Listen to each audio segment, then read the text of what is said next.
আওয়ামী লীগের প্রয়াত প্রেসিডিয়াম সদস্য ও জনপ্রশাসন মন্ত্রী সৈয়দ আশরাফুল ইসলামের শূন্য আসনে তার একমাত্র সন্তান সৈয়দা রিমা ইসলামকে প্রার্থী করার দাবিতে সরব কিশোরগঞ্জবাসী।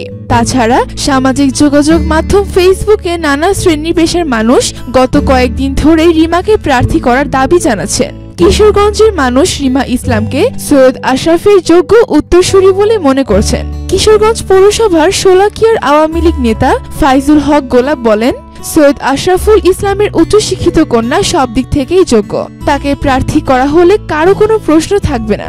হোসেনপুর উপজেলার পমদি ইউনিয়নের গ্রিদান গ্রামের আওয়ামী লীগ কর্মী নজরুল ইসলাম খায়রুল বলেন, রিমা ইসলামের মাঝেই সৈয়দ আশরাফের প্রতিচ্ছবি দেখা যায়, তাকে প্রার্থী করা হলেই সৈয়দ আশরাফের প্রতি যথাযথ সম্মান দেখানো হবে। কিশোরগঞ্জের প্রবীণ সাংবাদিক সুবীর বসাক বলেন, সততা ও আদর্শের মাপকাঠিতে রিমা ইসলামী পিতার ধারাবাহিকতা রক্ষা করতে পারবেন।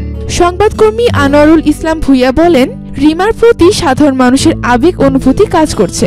কিশোরগঞ্জ সদর উপজেলা আওয়ামী লীগের সাধারণ সম্পাদক অধ্যক্ষ শরীফ সাদি বলেন, বিষয়টা নির্ভর করছে প্রধানমন্ত্রী শেখ হাসিনার ওপর, আমরা তার দিকেই তাকিয়ে আছি।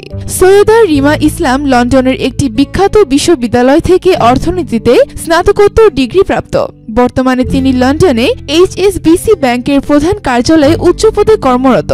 প্রিয় দর্শক, আপনাদের কি মনে হয় সৈয়দ আশরাফ কন্যা কি এবার রাজনীতিতে আসছেন? এই বিষয় নিয়ে আপনাদের মতামত কমেন্টস করে জানিয়ে দিন। Subscribe Rangamancha and press the bell icon. Thank you.